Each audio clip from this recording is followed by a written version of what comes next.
Forex reserve India के हो गए हैं, क्रॉस कर गए हैं $700 बिलियन। इंडिया ये माइलस्टोन अचीव करने के बाद अब दुनिया का 4th कंट्री बन गया है कि जिसके इतने फॉरेक्स रिजर्व्स हो चुके हैं। स्क्रीन पर एक खबर है कि इंडिया चांद पर चला गया और उसके 2 सेकंड के बाद खबर है कि कराची में किसी गटर का ढक्कन ना होने की वजह से बच्चा गिर गया, मर गया। आईएमएफ एक माशी दहशतगर्दी का इदारा है। अजीत कुमार डोवल है, टीटीपी है इकोनॉमिक्स का। उसका मकसद मुल्कों को ठीक करना नहीं होता, उसका मकसद होता है मुल्कों को माशी दहशतगर्दी के जरिए मुकम्मल तौर पर तबाह बर्बाद कर देना। आईएमएफ के पास जाना ही नहीं चाहिए था। पाकिस्तान के जो फॉरेन एक्सचेंज रिजर्व्स हैं वो अफगानिस्तान से भी नीचे चले गए। ये बीमार इदारे मिलकर 2.5 खरब रुपए का नुकसान पहुंचा रहे हैं। इतने पैसे तो शायद कभी ख्वाब में भी ना देखे हों। मुस्तहक अवाम का खून निचोड़कर इदारों को सिराब किया जाता है, जिसका नाम बेल आउट पैकेज है। तो बहुत बात की बात है यार। तो मुझे ये बता दो कि तुम मिनरल वाटर का इंपोर्टेड ब्रांड क्यों पी रहे हो? क्यों पी रहे हो? क्यों पी रहे हो? आपकी वजह से। क्या? आपकी नाहली की वजह से, एफबीआर की नाहली की वजह से, उन महकमों की नाहली की वजह से जो स्मगलिंग को नहीं रोक पाए, जो दुकानों से इसको नहीं उठा सके, उन पे पर्चे नहीं कर सके, उनको चालान नहीं कर सके, जो भी गिरफ्तार नहीं कर सके। सर मेरा आपको दैट इज द पोजीशन। अल्लाह ना करे वो नौबत आए कि वापसी ही मुमकिन न रहे, और हम तकरीबन वहां पहुंच गए हैं जहां ये रिवर्स हो नहीं सकता। ये पागलपन की आखिरी इंतहा है। वो दुनिया की सुपर ताकत बनने के ख्वाब देख रहा है और हम दिवालियापन से बचने के लिए भीख मांग रहे हैं। और पाकिस्तान का वजीर दिफा ये अगर कहेगा कि पाकिस्तान दिवालिया हो चुका, तो कौन यहां आएगा, कौन इन्वेस्ट करेगा? आप बिजली भी बंद कर दें, टेलीफोन भी बंद कर दें, सिम भी बंद कर दें, मोबाइल भी बंद कर दो, एयर ट्रैवल भी बंद कर दो, इन्होंने सीधा कर दो, लोग चलो फाइलर बनो। सारी दुनिया में ये नहीं होता जो यहाँ है। ये ब्लैकमेलिंग हो रही है बाय वेस्टेड इंटरेस्ट। आइडियाज को छोड़ दें इस वक्त। यानी मेरी गुजारिश है ये अपनी सिविल हुकूमत से भी, ब्यूरोक्रेसी से भी, और मिलिट्री सिविल मिलिट्री ब्यूरोक्रेसी से, कि इस वक्त आइडियाज़ ना दें, इस वक्त करें। आपको पता है सबसे ज़्यादा आइडियाज़ कहाँ हैं इस वक्त? सबसे ज़्यादा आइडियाज़ कहाँ हैं? कब्रिस्तानों में। भारत ने इतिहास रच दिया है। पहली बार भारत का विदेशी मुद्रा भंडार $700 अरब के पार जा पहुंचा है। आरबीआई के डेटा के मुताबिक 27 सितंबर 2024 को खत्म हुए सप्ताह में $12.588 बिलियन के उछाल के साथ फॉरेन करेंसी रिजर्व $704.885 बिलियन के लेवल पर जा पहुंचा है। इसके पहले हफ्ते में ये $692.29 बिलियन रहा था।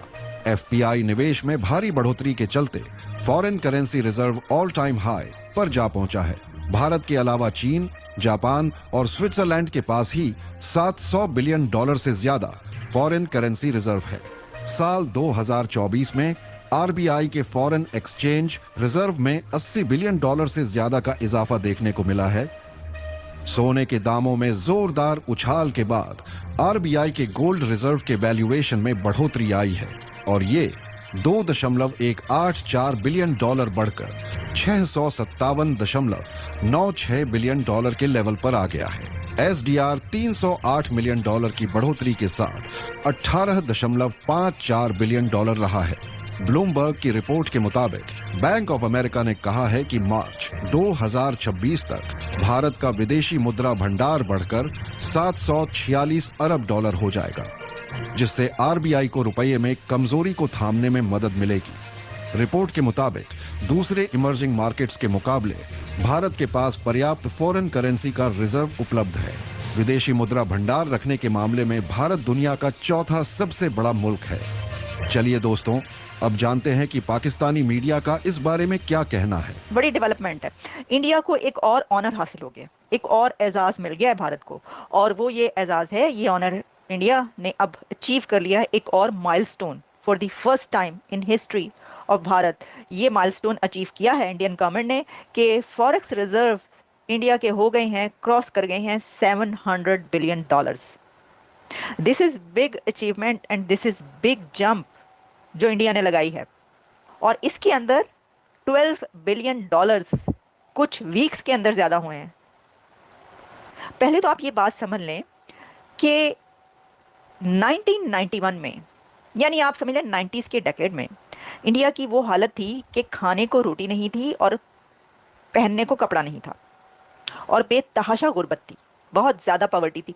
वो अभी तक लोग जो है ना पाकिस्तान के बहुत सारे लोग और ये समझते हैं कि वो वहीं पर हैं, उसी 90s में रह गए, कहते हैं बड़ी पॉवर्टी है, बड़ी गुर्बत है। पाइन जाके तो देखें आप जरा उधर कहां पर पहुंच गए, उन्होंने कितने मिलियंस को अपलिफ्ट किया गुर्बत से। एनीवेज वो तो एक अलग कहानी है, लेकिन 1990s के डेकेड में वो इंडिया के जो खाने को, पीने को, पहनने को तरसता था, उसके जो है बड़ा IMF के प्रोग्राम में था। अब देखें वो कहां पर पहुंच चुका है। ये माइलस्टोन भारत ने पहली बार हासिल किया है। $700 बिलियन कोई कम बात नहीं होती है भाई। जो गोल्ड रिजर्व्स हैं वो $65 बिलियन हैं इंडिया के पास, यानी डॉलर्स तो है ना, बाकी क्या होते हैं फॉरेन एक्सचेंज रिजर्व्स में आपके पास डॉलर्स, यूरोज, जो बड़ी सुपर पावर्स की करेंसी है दुनिया में, जो करेंसी सबसे ज्यादा चलती है वो करेंसी हो सकती है। गोल्ड होता है, शायद सिल्वर भी होता हो, कुछ इस तरह की, यानी जो भी आपके खजाने होते हैं आपके पास वो। तो ये एक ऐसी खबर है जिसे पता चलता है, देखिए उनकी मेहनत भी बहुत ज्यादा हार्डवर्क कर रहे हैं वो, और हमें डेली बेसिस पे खबरें आती है कैसी एग्रीमेंट्स उनके हो रहे हैं, दुनिया में क्या क्या बड़े से बड़ा एग्रीमेंट हो रहा है। प्रोग्रेस जो है वो कमाल की उनकी जा रही है, पीक पर उनकी प्रोग्रेस है इंडिया वालों की। अच्छा, दूसरी तरफ पीक पर क्या है? प्रोटेस्ट। एक तरफ प्रोग्रेस पीक पर है, दूसरी तरफ प्रोटेस्ट पीक पर है। अब जरा थोड़ा सा हम कंपैरिजन कर लें जरा इसके ऊपर, जरूरी होता है ना, आपको पता है। अब देखें शहबाज शरीफ साहब क्या सोच रहे होंगे ये सुन के, देख रहे होंगे कि देखें कहां पर पहुंच गए, और साथ में सोच रहे होंगे हम कहां पर पहुंच गए। देखो मैं इतना मुश्किल से नाक रगड़ रगड़ के जमीन पर लकीरें निकालकर नाक से IMF के सामने भीख मांग के कशकोल लेकर गया, भीख मांग मांग के मैंने IMF का पैसा लिया, तो यहाँ पे सड़कें ही ब्लॉक है, यहाँ पे बिजनेस ही बंद हुआ पड़ा है, मैं कितने जावा, मैं की करा, यही नहीं सोच रहे वो, यही सोच रहे होंगे, यही देख रहे हैं। तो देखिए जो हाँ पाकिस्तान में क्या चल रहा है, ऐसा प्रोटेस्ट गली गली, सड़क सड़क, हर जगह, सुबह सुबह, चौक चौक, मतलब कोई भी जगह ले लें यहाँ पे प्रोटेस्ट ना हो रहा हो। काफिले पहुंच रहे हैं, कॉन्वॉय निकल रहे हैं, वो तो लगता है फेस्टिवल हो रहा है। इधर ना इन कंट्रीज में, अमेरिका में वो फेस्टिवल होते हैं इस तरह जी, फेस्टिवल हो रहा है हाई स्ट्रीट पर जो है वो कोई वो लगा हुआ है, वो लगा हुआ उधर, जिस तरह लोग आ रहे थे ना जोक दर जोक, कोई मेला देखने, तो मेला उत्थे मेला जड़ा होता है, मेला देखना आई, वो जो अबरारुल हक का गाना है वो वहां पे मेला होता है, वो वाला प्रोटेस्ट जो है मेला। अब देखें जो मारा मारी और जो हो रहा है, मैं आपको बता रही हूँ ये हालात जो है ना ये रुकने के नहीं लग रहे।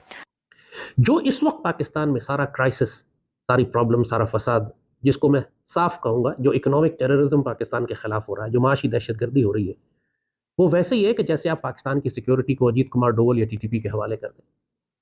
पाकिस्तान की सारी इकोनॉमिक्स इस वक्त दो इदारे कंट्रोल कर रहे हैं, एक IMF, दूसरा वर्ल्ड इकोनॉमिक फोरम।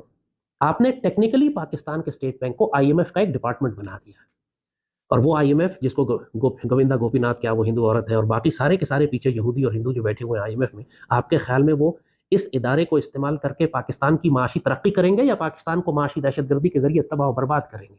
और फिर दूसरा, आपको स्टेट बैंक वापस लेना है, जो इमरान ने कवानीन बनाए थे उनको रिवर्स करें। स्टेट बैंक वापस रियासत पाकिस्तान के कंट्रोल में आना जरूरी है और लाजिम है। ये हमारा बैंक है, कायद आज़म का बनाया हुआ बैंक है, इसको हम स्टेट बैंक के हवाले नहीं कर सकते। ऐसे ही जैसे पाकिस्तान आर्मी को और पाकिस्तान एयरफोर्स को आप इंडियंस के हवाले कर दें, आप कैसे कर सकते हैं? How can you do that?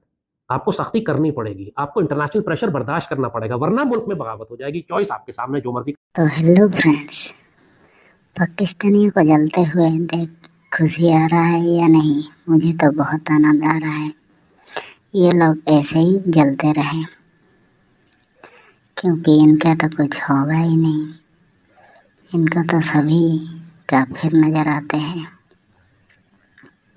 India कहाँ से कहाँ पहुँच गया, लेकिन कुछ ऐसे पाकिस्तानी भी हैं जिन्होंने मानने से इनकार कर रहे हैं।